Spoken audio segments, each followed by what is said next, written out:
Hi everyone, Kieran Brown here, and welcome to another video. Today I'm going to be talking about the truth about cholesterol, and this is something which I've been learning about recently, and it's quite shocking what I found, and I'm just going to basically sum it all up in this video. So I love this quote by Mark Twain. It says, "It ain't what you know that gets you in trouble, it's what you know for sure that just ain't so." And here's like quite a common meme which I've seen around Twitter. And it's basically comparing like beaches in the 1970s and like the current day. Everyone used to be very fit and slim and tanned, and now there's a lot of obesity and looking very pale and just unhealthy in general. And what I'll talk about in this video is part of the cause of this decline. So, what's the mainstream view on cholesterol? I basically did a Google search and just picked out the first like 5 search results to see what they would say. So, NHS UK, too much cholesterol can block your blood vessels, can cause heart problems and stroke. The British Heart Foundation, increased risk of having a heart attack or stroke. The Mayo Clinic, increased risk of heart disease with high cholesterol. This magazine here says that too much cholesterol can be bad and it can cause problems in our blood like clots, plus heart and brain issues. And this is probably my favorite one from Yale. It says that everyone knows that high cholesterol is a problem, but you may be surprised to know that cholesterol itself is essential for important body functions like making hormones, cell membranes, and certain vitamins. So from this point onwards, it's basically my notes from this talk by Dr. Anthony Chaffee. So he did a half an hour video talking about cholesterol. He promotes the carnivore diet, and he says that the whole cholesterol and heart disease argument is just way off. And there's a lot more details on this particular video, and basically all the sciencey stuff which I didn't really get. Whenever there's sort of like a huge long scientific words, like my brain sort of switches off a bit. So any of the more technical stuff like that, I've left out of this, but if you want to obviously watch the whole video, then you can. This is for non-scientists, if you like myself. So, where did this point of view begin that cholesterol is bad for you and it causes heart disease? So, the original studies showed correlation but not causation between cholesterol and heart disease. And these studies, which led to the 1977 USDA recommendations, were actually fraudulent. Scientists were literally paid off to falsify the results. And 1977 was the year where everything sort of changed, because this was the first time when the low fat, high carb recommendations sort of became mainstream. So the sugar industry actually bought these studies. Cholesterol was never the problem, and there is no high level evidence showing a correlation between cholesterol and heart disease.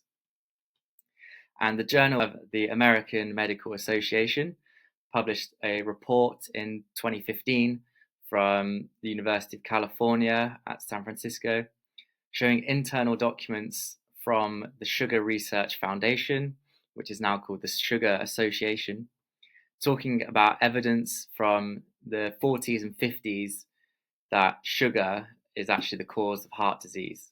So they wanted to do something about that. So in their own documents, they detailed how they paid off 3 Harvard professors, including David Mark Hegstead, who we'll talk about in the next slide, and Frederick Stair, to falsify data and publish fraudulent studies to make it appear as if cholesterol causes heart disease and to basically let sugar off the hook. And this is where the term empty calories first came from. So how much were these Harvard professors paid to falsify the data and produce fraudulent studies? It was $6,500, equivalent to $50,000 today. So not very much to basically put your whole reputation in tatters. And then one of those doctors, Dr. Hegstead, he then joined the USDA, and was influential in creating these dietary guidelines, which had massive negative consequences for almost the entire world. So after these recommendations were made, how did people's diets change? Well, fat and cholesterol intake decreased by 30%, consumption of red meat decreased 30%, fruits and vegetable intake increased 30 and 40% respectively, and grains and sugars also increased a lot. So what happened to people's health then after that? Well, heart disease rates tripled. Obesity, diabetes, strokes, Alzheimer's, Parkinson's, autoimmune diseases all increased exponentially after people listened to these recommendations, cut out the saturated fat, cut out the red meat, increase their grains and carbs. So one of the studies that was used to basically promote this idea of cholesterol being bad was the Framingham study. It was a 25 to 30-year study whose results were misrepresented by the American Heart Association.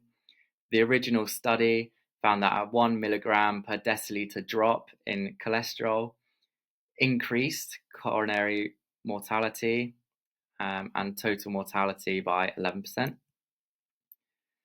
2 years later, though, the AHA claimed a 1% drop in total cholesterol equals a 2% drop in coronary heart disease. So they misrepresented the results. This is another one which is often used in favor of cholesterol being bad. It's conducted by Ansel Keys, who apparently was a known fraud as well. He was paid off by the sugar industry, and there's documentation of this. And he basically went around the world to lots of different countries and created this study called the Seven Nations Study. And it shows that 7 nations showed an increase in cholesterol led to a parabolic increase in heart disease. And again, this shows correlation, but not causation. So what was left out of this published 7 nations study? It was the other 23 countries that he visited and studied. So there was actually 30 nations studied in total. And if you add back in the other 23 nations, there wasn't even correlation. It was zero correlation between heart disease and cholesterol, and basically 7 of them had just been cherry picked for the study. And there was a study of 140,000 people who have had heart attacks, and it found that half of them had low LDL cholesterol. And there was a similar study as well of 100,000 people that said the same. If you want links to any of these studies, they're all on Dr. Chafee's video, so you can go and have a look if you want. So our bodies only actually make 70% of the cholesterol that we need, and it makes up the membrane of every cell in our body. So the other 30% we must get from our diet. It's our brain, our body hormones, vitamin D, they're all made out of cholesterol.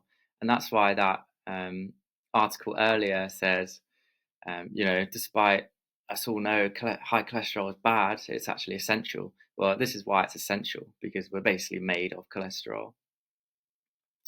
So what does actually cause heart disease if it's not cholesterol and saturated fat? Well, it's mainly sugar, but also polyunsaturated fats like seed oils and alcohol.